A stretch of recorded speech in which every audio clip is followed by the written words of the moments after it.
Olá, sejam muito bem-vindos. Vamos agora então ler o livro de João, do capítulo 10 ao capítulo 12. Amém? João, capítulo 10. O bom pastor e as suas ovelhas. Eu lhes digo a verdade. Quem entra no curral das ovelhas às escondidas, por sobre a cerca, em vez de passar pela porta, é certamente ladrão e assaltante. Mas quem entra pela porta é o pastor das ovelhas. O porteiro lhe abre a porta e as ovelhas reconhecem a sua voz e se aproximam. Ele chama as suas ovelhas pelo nome e as conduz para fora. Depois de reuni-las, vai adiante delas e elas o seguem porque conhecem a sua voz. Nunca seguirão um desconhecido, antes fugirão dele, pois não reconhecem a sua voz. Os que ouviram Jesus usar esta ilustração não entenderam o que ele quis dizer. Por isso, ele a explicou. Eu lhes digo a verdade. Eu sou a porta das ovelhas. Todos os que vieram antes de mim eram ladrões e assaltantes, mas as ovelhas não os ouviram. Sim, eu sou a porta. Quem entrar por mim será salvo. Entrará e sairá e encontrará pasto. O ladrão vem para roubar, matar e destruir. Eu vim para lhes dar vida, uma vida plena que satisfaz. Eu sou o bom pastor. O bom pastor sacrifica a sua vida pelas ovelhas. O empregado foge quando vê um lobo aproximar-se. Abandona as ovelhas porque elas não lhe pertencem e ele não é seu pastor. Então o lobo as ataca e dispersa o rebanho. O empregado foge porque trabalha apenas por dinheiro e não se preocupa de facto com as ovelhas. Eu sou o bom pastor. Conheço as minhas ovelhas e elas me conhecem. Assim como meu Pai me conhece e eu o conheço, eu sacrifico a minha vida pelas ovelhas. Tenho outras ovelhas que não estão neste curral. Devo trazê-las também. Elas ouvirão a minha voz e haverá um só rebanho e um só pastor. O Pai ama-me, pois sacrifico a minha vida para tomá-la de volta. Ninguém a tira de mim, mas eu mesmo a dou. Tenho autoridade para entregá-la e também para tomá-la de volta, pois foi isso que o meu Pai me ordenou. Quando Jesus disse essas coisas, as opiniões dos judeus a respeito dele se dividiram outra vez. Alguns diziam: ele está possuído por demônios, está louco. Por que ouvi-lo? Outros diziam: ele não fala como alguém que está possuído por demônio. Pode um demônio abrir os olhos aos cegos? Jesus afirma ser o Filho de Deus. Era inverno e Jesus estava em Jerusalém, na celebração da festa da dedicação. Ele caminhava pelo templo, na parte conhecida como Pórtico de Salomão, quando os líderes judeus o rodearam e perguntaram: quanto tempo vai nos deixar em suspense?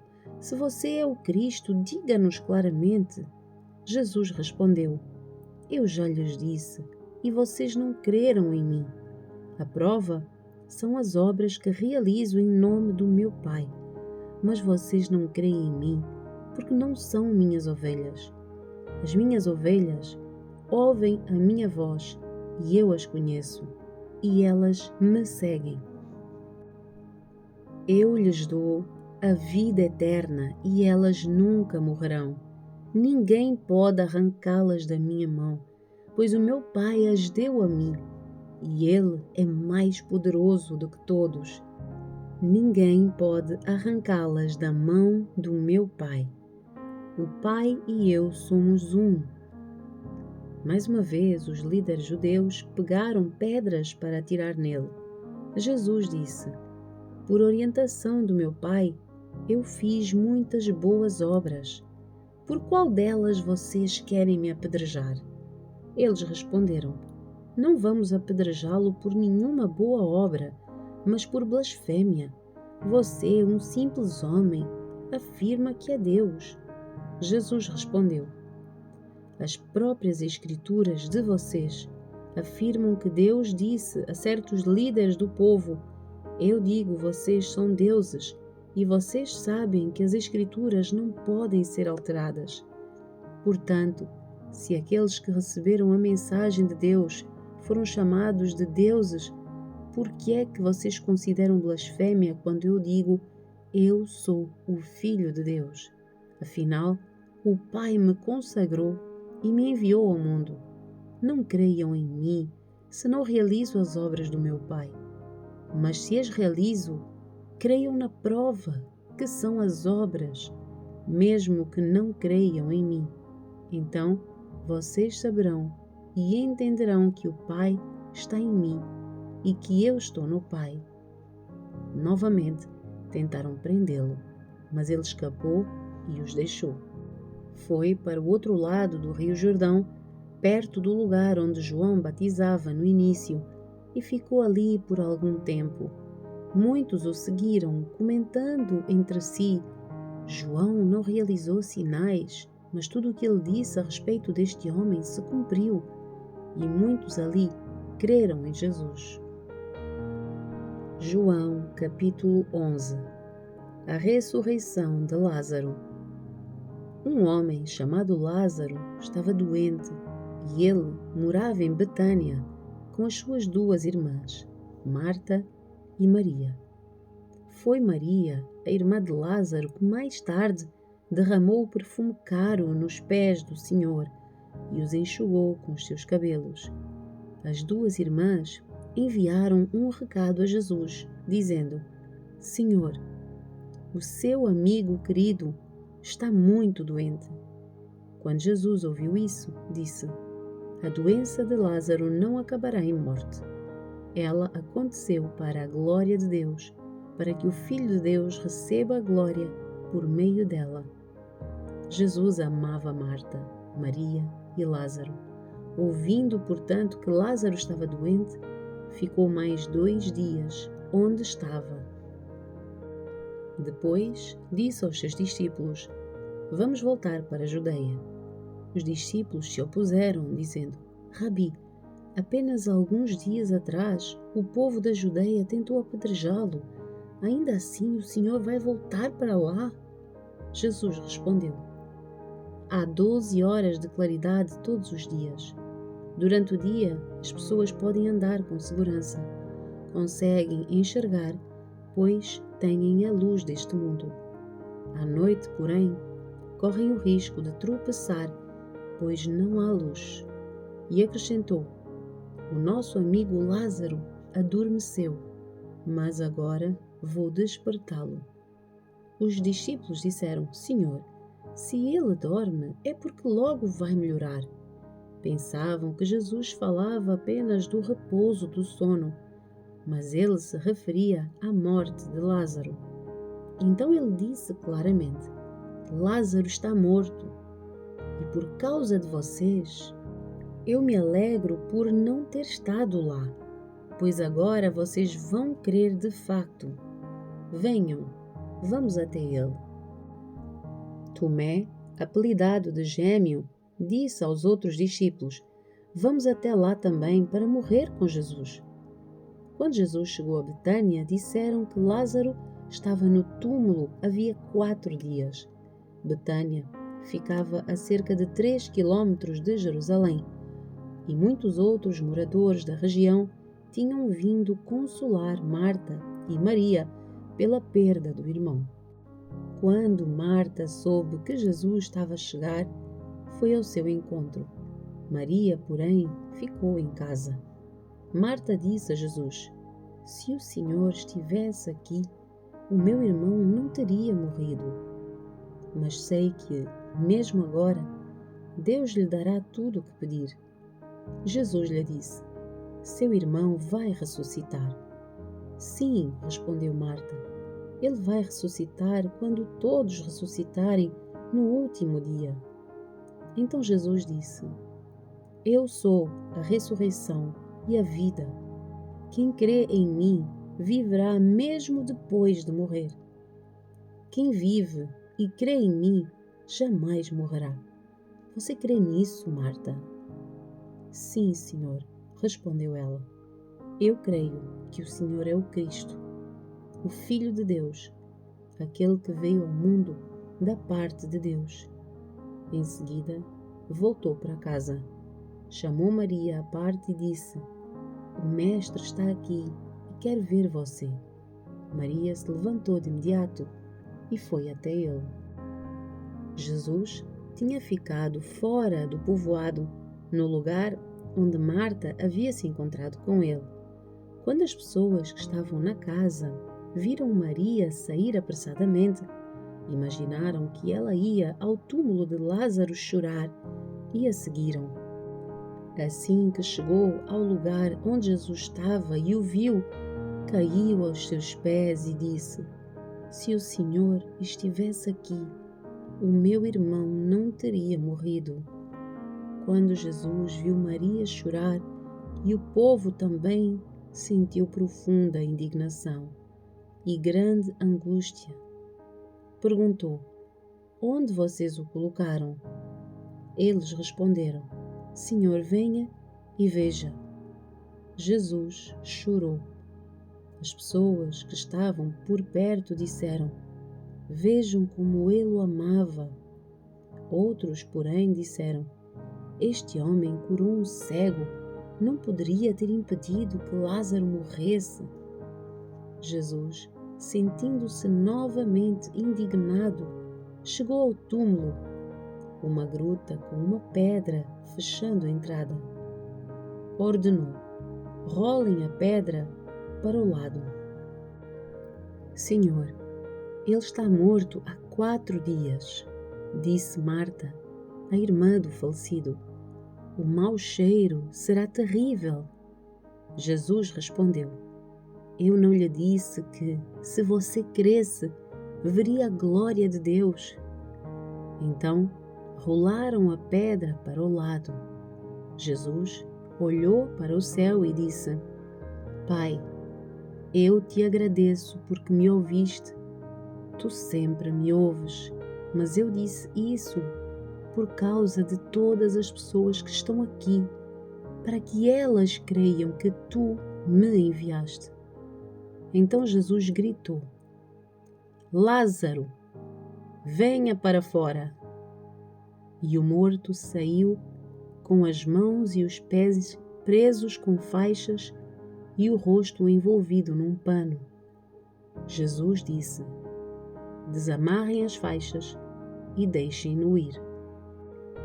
A conspiração para matar Jesus. Muitos dos judeus que estavam com Maria creram em Jesus quando viram isso. Alguns, no entanto, foram aos fariseus e contaram o que Jesus tinha feito. Então, os principais sacerdotes e fariseus reuniram o conselho dos líderes do povo. Que é que vamos fazer? Perguntavam uns aos outros. Sem dúvida, este homem realiza muitos sinais. Se permitirmos que continue assim, logo todos crerão nele. Então, o exército romano virá e destruirá o nosso templo e a nossa nação. Caifás, o sumo sacerdote naquele ano, disse: Vocês não sabem o que estão a dizer. Não percebem que é melhor para vocês que um homem morra pelo povo em vez de a nação inteira ser destruída? Ele não disse isso por si mesmo, mas, sendo o sumo sacerdote naquele ano, profetizou que Jesus morreria pela nação inteira. E não apenas por aquela nação, mas para reunir em um só corpo todos os filhos de Deus espalhados ao redor do mundo. Daquele dia em diante, começaram a tramar a morte de Jesus. Por essa razão, Jesus parou de andar no meio do povo, foi para um lugar próximo do deserto, para o povoado de Efraim, onde permaneceu com os seus discípulos. Faltava pouco tempo para a festa judaica da Páscoa, e muita gente de toda a região chegou a Jerusalém para participar da cerimônia de purificação antes que a Páscoa começasse. Continuavam à procura de Jesus e, estando eles no templo, perguntavam uns aos outros: "O que é que vocês acham? Será que ele virá para a Páscoa?" Enquanto isso, os principais sacerdotes e fariseus deram ordem para que, se alguém soubesse onde Jesus estava, o denunciasse de imediato a fim de que o prendessem. João, capítulo 12.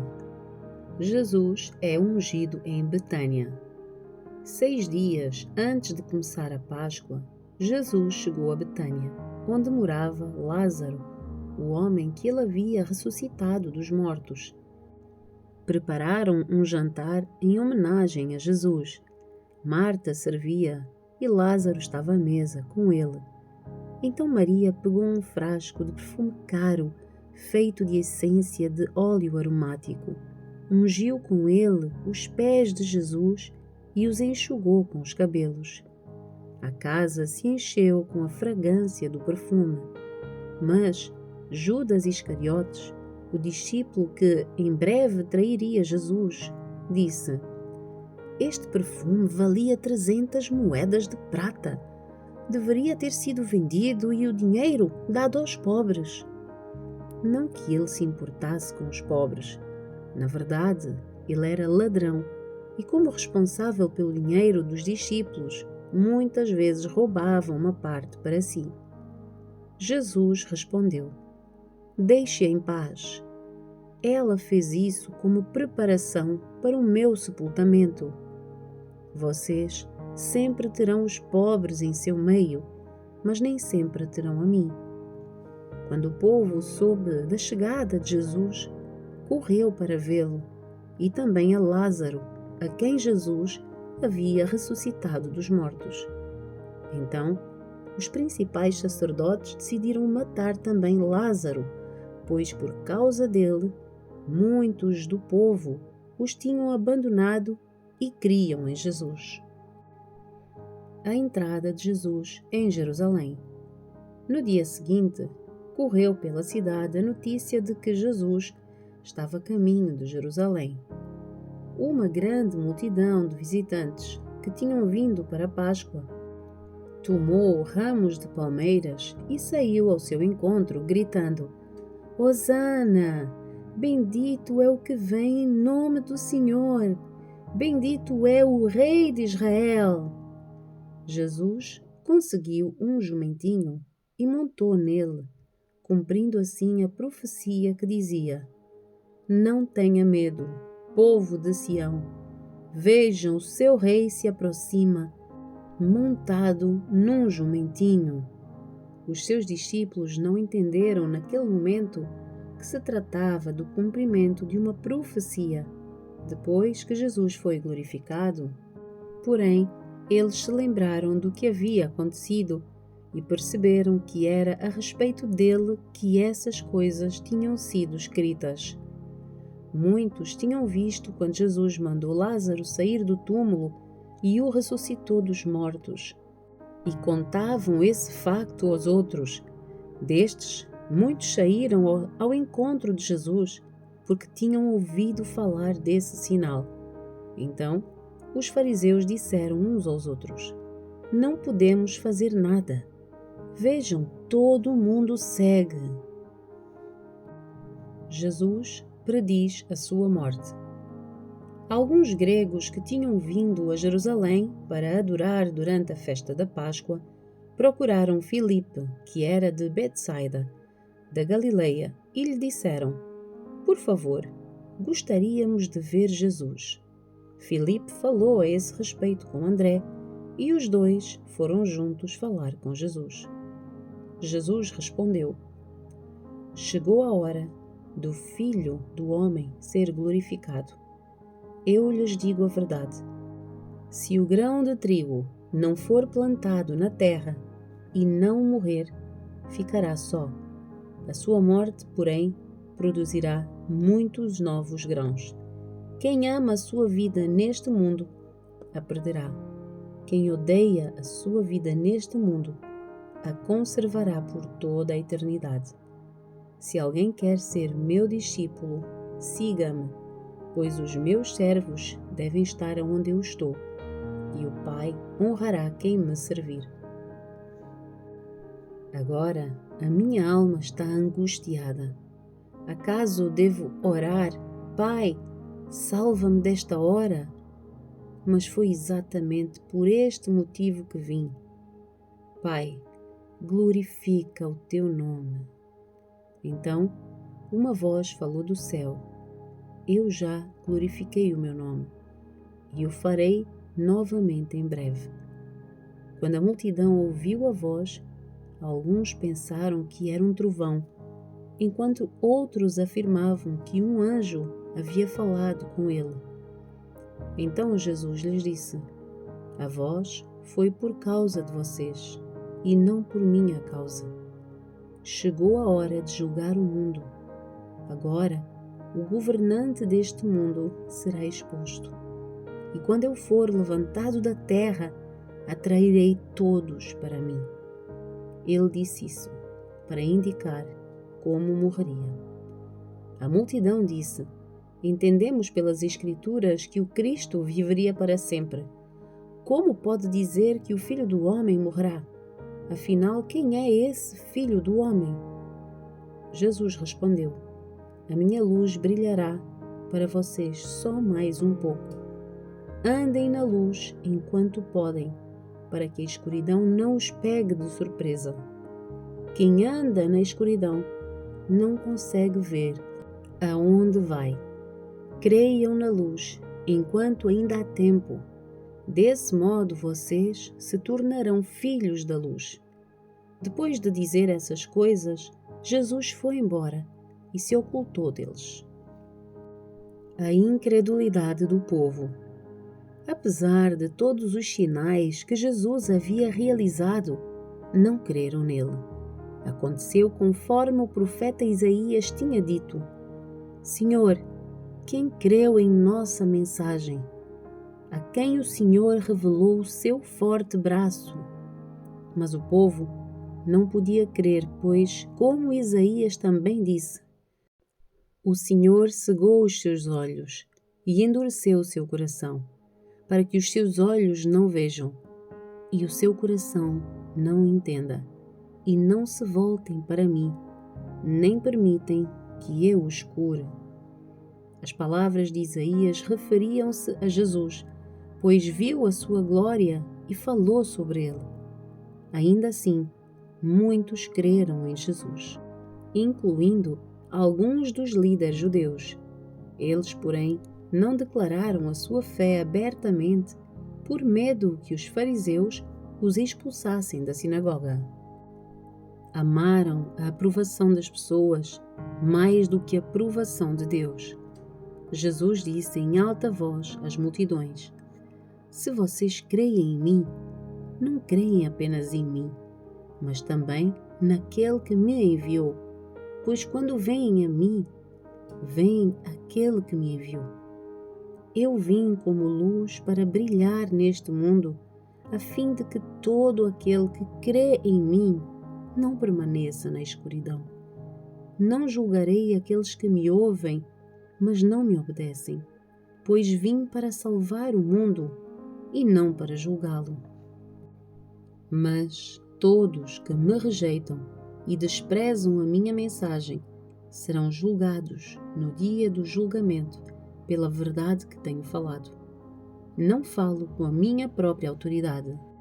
O Pai que me enviou me ordenou o que dizer, e eu sei que o mandamento dele conduz à vida eterna. Por isso, digo tudo que o meu Pai me mandou dizer.